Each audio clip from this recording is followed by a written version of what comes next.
જય માતાજી મિત્રો, સ્વાગત છે તમારું ગુજ્જુ પરિવાર ચેનલ યુટ્યુબમાં। આજે આપણે વાત કરીશું ધનતેરસના દિવસે પૂજા વિધિમાં કઈ વસ્તુ વાપરવી તો માતા લક્ષ્મી અતિ પ્રસન્ન થશે। ધનતેરસ એ સંપત્તિનો ઉત્સવ છે। સમુદ્ર મંથન દરમિયાન દેવી લક્ષ્મી અન્ય પદાર્થ અને ખજાના સાથે પ્રગટ થયા હતા।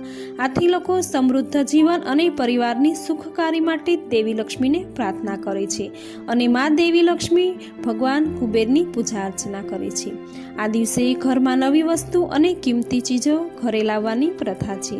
આ દિવસે કિંમતી વસ્તુ લાવી એ આખા વર્ષ માટે સંપત્તિ અને સમૃદ્ધિ લાવે છે।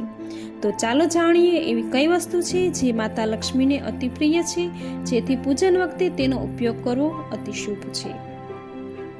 માતા લક્ષ્મીને ફૂલોમાં કમળ અને ગુલાબ પસંદ છે, આથી આ ફૂલ ચડાવવું એ અતિ શુભ છે। માતા લક્ષ્મીને લાલ, ગુલાબી અને પીળો રંગ અતિ પ્રિય છે, આથી માતાજીને પૂજા સમયે આ રંગના કપડાં પહેરવા ફળદાયી છે। માતા લક્ષ્મીને સીતાફળ, દાડમ, નાળિયેર અને મખાણા અતિ પ્રિય છે, તો પૂજામાં આ ફળ અવશ્ય ધરાવવા। માતા લક્ષ્મીને કેવડા, ગુલાબ અને ચંદનની સુગંધ અતિ પ્રિય છે, તો આ સુગંધ ચડાવી માતાને પ્રસન્ન કરવા। અક્ષત એ મા લક્ષ્મીનું ધાન્ય છે, તો માતાની પૂજામાં ચોખાનો વિશેષ ઉપયોગ કરવો। માતા લક્ષ્મીને હંમેશા શુદ્ધતા પ્રિય છે, આથી પૂર્ણ કેસર અને દૂધમાંથી બનાવેલી મીઠાઈ જ અર્પણ કરવી। માતા લક્ષ્મીને દિવ્ય જ્યોત હંમેશા ગાયના ઘીથી જ પ્રગટાવી, એથી માતા અતિ આનંદિત થશે। લક્ષ્મી માતાને સોના, ઝવેરાત અતિ પ્રિય છે, આથી મા લક્ષ્મીની પૂજા કરો ત્યારે આભૂષણો ધારણ કરીને જ પૂજા કરવી।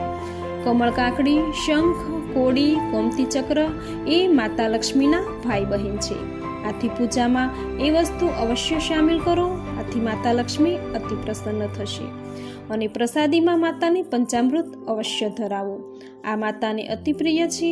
આમ માતા લક્ષ્મીની પૂજા કરો ત્યારે પૂજા સામગ્રીમાં આ વસ્તુ અવશ્ય ધરાવો, તો માતા અતિ પ્રસન્ન થશે અને આખું વર્ષ ધનધાન્યથી ભરેલું રહેશે। તમે પણ મા લક્ષ્મીની પૂજા કરી માતા લક્ષ્મીને પ્રસન્ન કરો। આ વિડીયોને લાઈક કરો, તમારા મિત્રોને શેર કરો અને કોમેન્ટ બોક્સમાં જય મા લક્ષ્મી જરૂર લખો। નવા વિડીયો, નવી માહિતી સાથે મળતા રહીશું। જય માતા।